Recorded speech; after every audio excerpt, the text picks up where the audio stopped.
naman malaman nyo na ang isipan ko'y gulong-gulo. Nagtatanong kung susundan ko siya, dahil ang puso ko ay nabihag nga. Alam mo bang minamahal ko siya, at tunay ang aking nadarama.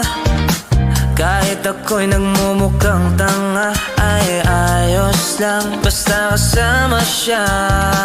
Kahit sabihin pa ng iba, nababaliw na akong talaga.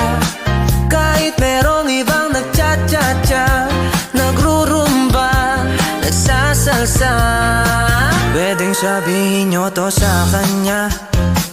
Ang puso ko'y nahihirapan na.